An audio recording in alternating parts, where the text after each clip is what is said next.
Buenos días a todos. Vamos a ver un tema importante que es la electrofisiología.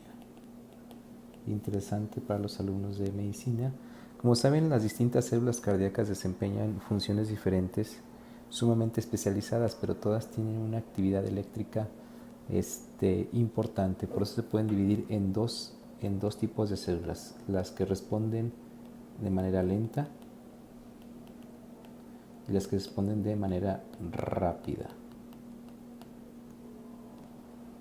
Las lentas, que son el nodo sinoauricular,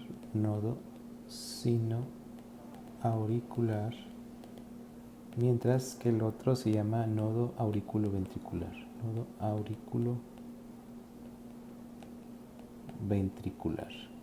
y las rápidas, que son las fibras de Purkinje,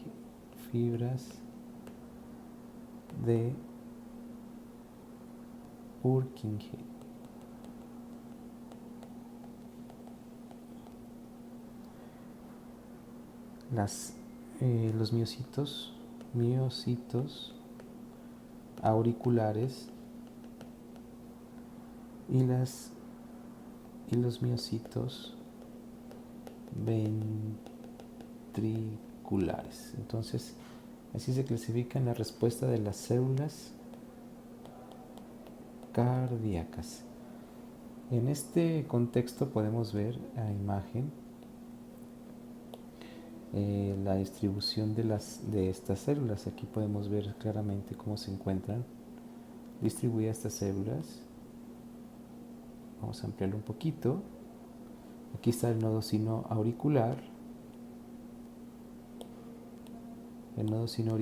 el nodo auriculoventricular, las fibras de Purkinje, los miocitos auriculares y los miocitos ventriculares. Y en este esquema podemos ver exactamente cómo se comporta la velocidad de cada uno de ellos, tanto de las fibras de Purkinje, del músculo ventricular, etc. Entonces, teniendo en cuenta pues que se genera un potencial de acción que inicialmente se origina en el nodo sinoauricular y una fracción de una décima de segundo después se establece la conexión o la activación del nodo auriculoventricular, como lo pueden ver aquí en verde. Entonces, una décima de segundo se establece esa comunicación. La actividad eléctrica de la aurícula no se transmite a los ventrículos debido a la presencia del anillo fibroso. Un anillo fibroso que divide la aurícula del ventrículo. Por eso tiene que ir por esa conducción, y ese es el tiempo que tarda una décima de segundo en estimular el nodo auriculoventricular.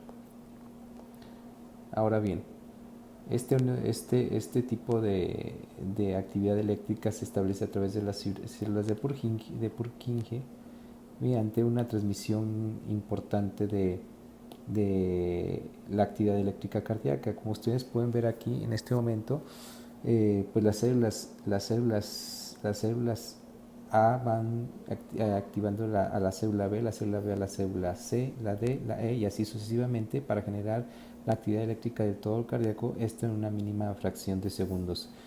Sin embargo, este retraso en la conducción cardíaca también depende mucho de la actividad eléctrica o del umbral de actividad eléctrica, de tal manera que las células A, como lo muestra aquí en azul, pues vamos a tener un poquito más de actividad eléctrica que la célula B, y así sucesivamente, para tener un umbral más negativo y un potencial de reposo más persistente, y que pueda tener una sincronía en la contractilidad cardíaca de nuestro corazón. Como ustedes recordarán más o menos, el potencial de acción se encuentra de esta manera de las células cardíacas.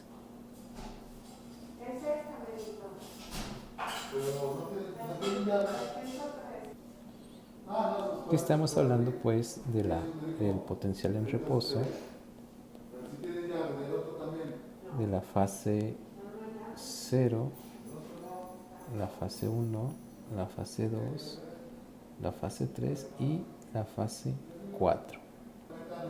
Durante la fase de reposo, el potencial de actuación es muy negativo, de tal manera que se mantienen cerrados los canales de sodio y calcio y se encuentran abiertos los canales de potasio. Vamos a mover esto para acá.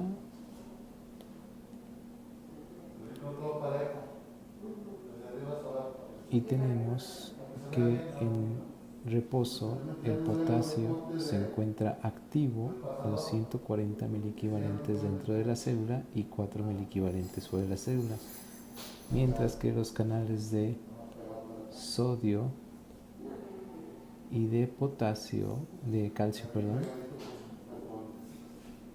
se encuentran cerrados.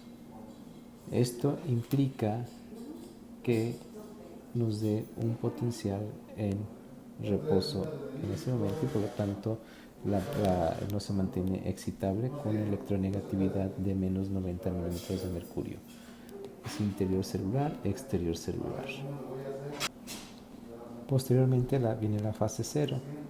La fase 0 consiste en una entrada importante de una cantidad impresionante de sodio.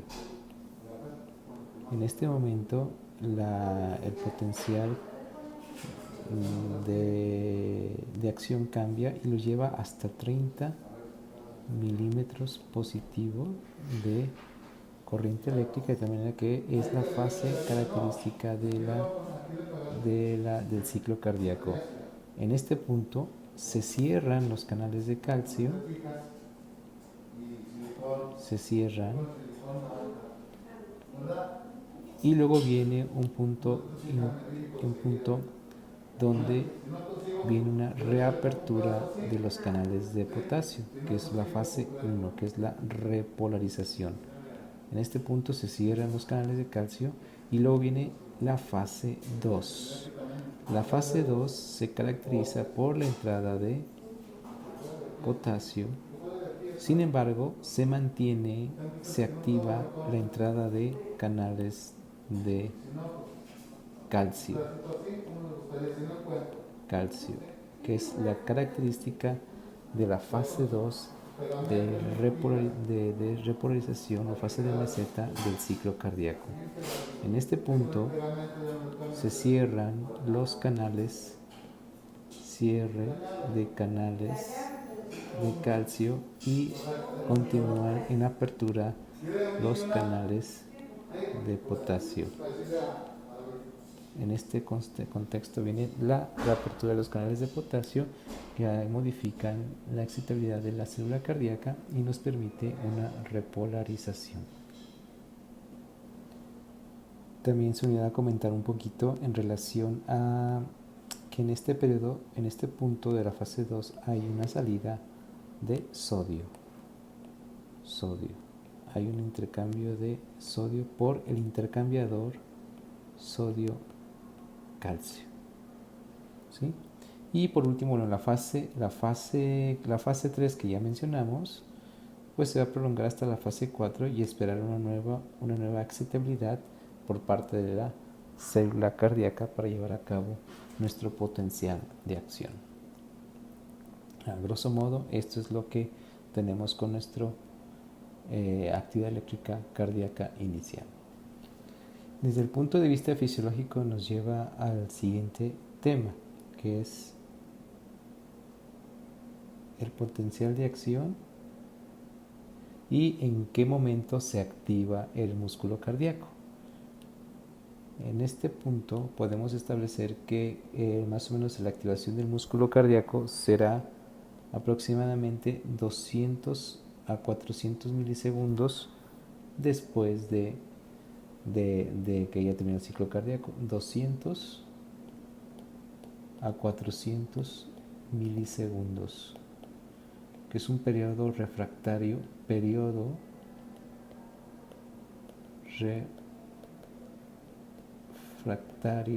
absoluto.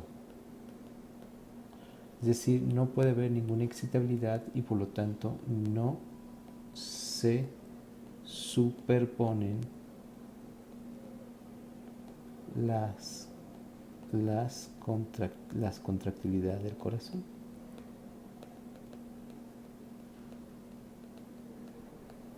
¿Sí? No hay superposición de esa contractilidad. Es muy importante tenerlo en cuenta, ya que esto nos va a ayudar mucho a la explicación fisiológica de los eventos médicos que podemos tener en nuestros pacientes.